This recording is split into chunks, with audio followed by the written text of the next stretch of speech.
Bismillahirrahmanirrahim. Assalamualaikum warahmatullahi wabarakatuh. Selamat pagi, salam sejahtera bagi kita semuanya. Om Swastiastu, Namo Buddhaya, salam kebajikan. Yang saya hormati Menteri PUPR beserta seluruh menteri yang hadir, Kapolri, Jaksa Agung, Kepala BPKP,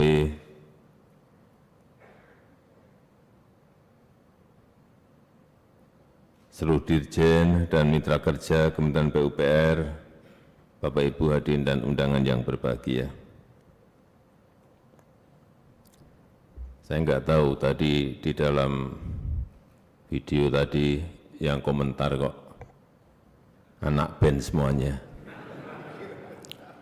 Ada Ahmad Albar, ada Ari Lasso, Padi, karena Menteri PUPR-nya memang drummer. Jadi kalau yang komentar anak band ya sama-sama anak band.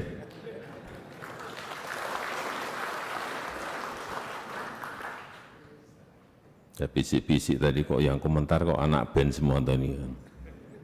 Saya baru ingat, oh ya, drummer. Bapak Ibu sekalian yang saya hormati, kita tahu dimulai 2015 anggaran infrastruktur itu lipat hampir 2 kali. Dimulai dari sana.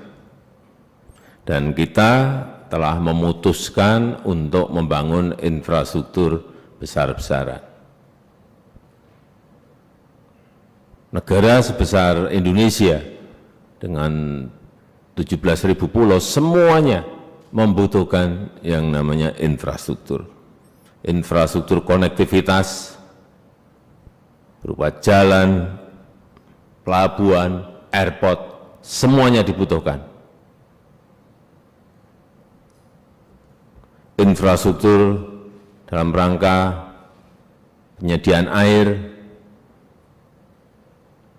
dimulai, baik bendungan, irigasi, dan juga infrastruktur yang berkaitan dengan pelayanan. Rumah sakit, sekolah, pasar, rakyat, semuanya juga dibangun oleh pemerintah, dikerjakan oleh PUPR. Dan di periode yang kedua, kita membangun satu yang besar.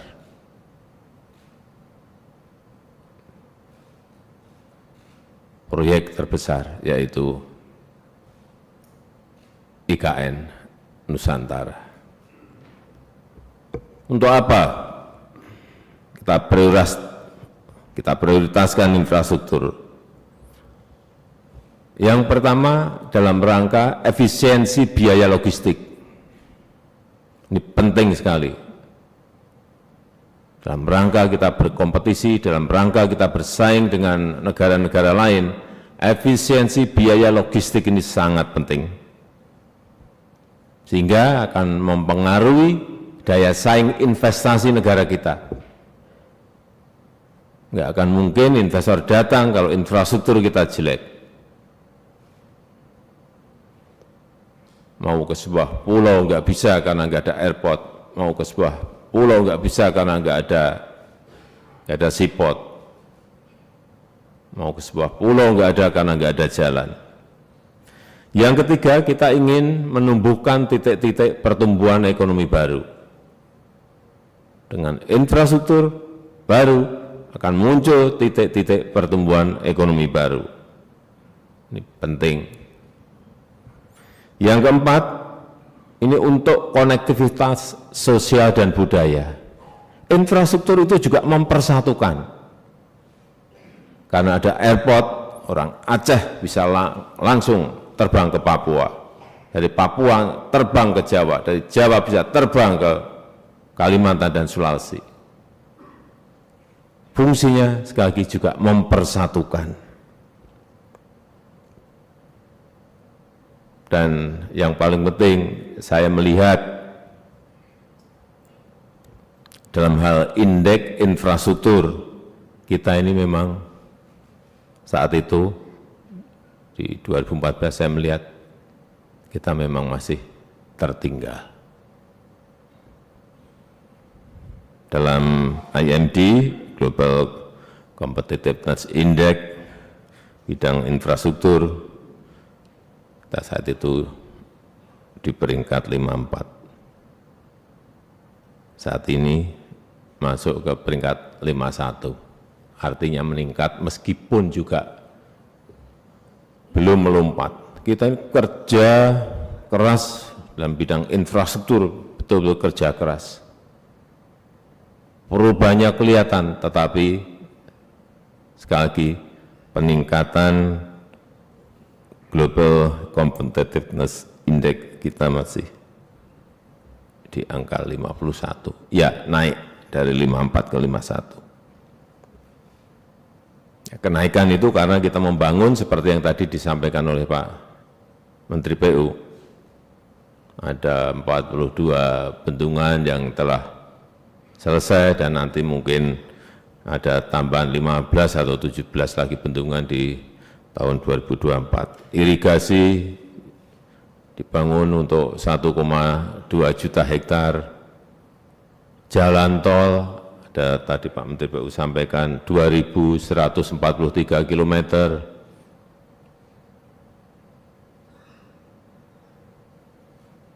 Sebuah lompatan besar untuk kita, tetapi kalau kita bandingkan dengan jalan tol yang ada di Tiongkok, kita ini total berarti hampir 3.000 kurang dikit, 3.000 kilometer jalan tol di RRT, berapa Pak Menteri? Ada yang tahu?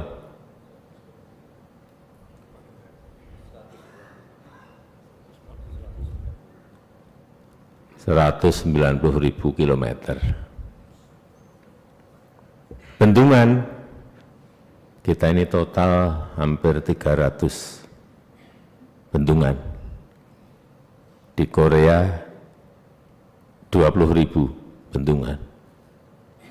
Di RRT seingat saya 98 bendungan. 98.000 bendungan. Jadi masih jauh. Masih perlu kerja keras. Meskipun ya kita melakukan sebuah lompatan.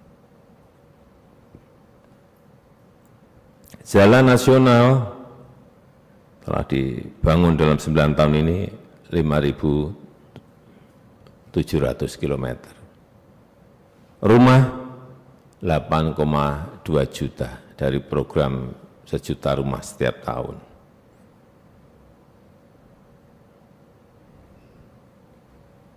Lintas batas, saya nggak tahu ada Mata Ain, Sko, Haru, Tikong, dan lain-lainnya. Semua kita. Selain itu kita juga membangun infrastruktur karena ada event-event besar di negara kita. Asian Games 2018, kita merombak total Gelora Bung Karno beserta lingkungannya.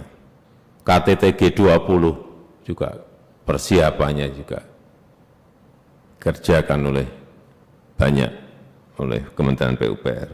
KTT ASEAN di Jakarta dan juga pembangunan destinasi wisata baru, misalnya di Labuan Bajo, di Mandalika, dan di tempat-tempat lainnya. Ini semua adalah hasil kerja keras Bapak Ibu semuanya. Saya hanya ingin mengingatkan, dalam perencanaan ini penyiapannya agar lebih komprehensif. Saya berikan contoh membangun jalan. Jangan urusan jalannya saja, tapi mestinya satu paket pengerjaan itu jalan, drainasenya plus tambahan satu landscape-nya, trotoar dan landscape-nya. Jadi sisi arsitekturalnya, sisi landscape-nya, semuanya menjadi satu kesatuan paket. Memang kadang-kadang kita ini melihat anggarannya, waduh anggarannya ini hanya bisa untuk ngerjain jalan saja. Tapi menjadi nanti jalan rusak karena drainasenya belum ada karena memang belum dianggarkan. Jadi mestinya cara berpikir kita satu paket perencanaan. Jalan, drainase, trotoar, landscape-nya semuanya disiapkan. Karena kalau hanya jalan saja nanti yang terjadi, rakyat pasti di pinggir jalan, wah ini belum dibuat trotoar, tak buat jualan dulu. Wah, sudah langsung kaki lima, warung-warung semuanya di pinggir jalan. Mau membuat trotoar, drainase, harus ada ongkos sosialnya lagi ke depan. Ini yang saya bilang harus satu paket itu seperti itu. Yang kedua, di Labuan Bajo misalnya, saya melihat ada jalan bagus, ada trotoarnya bagus, mulai ada tanam pohon, waduh ini sudah beda, ini sekarang PU. Bagus. Ya, seperti itu. Tapi masih sedikit. Semennya kelihatan. Kesan semen itu keras gitu ya, atos. Nah, dilunakkan dengan landscape yang baik. Sedikit kritik.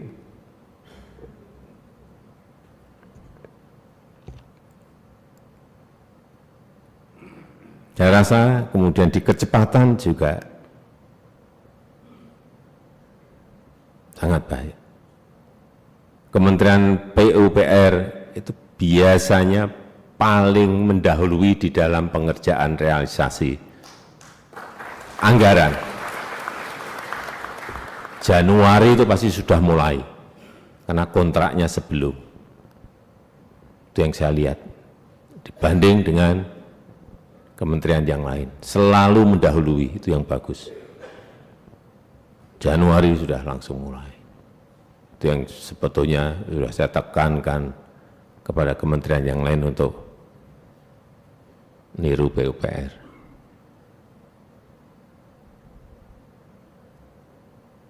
Saya rasa itu yang ingin saya sampaikan dalam kesempatan yang baik ini. Selamat memperingati Hari Bakti PU yang ke-78. Dirgahayu PUPR. Terima kasih. Wassalamualaikum warahmatullahi wabarakatuh.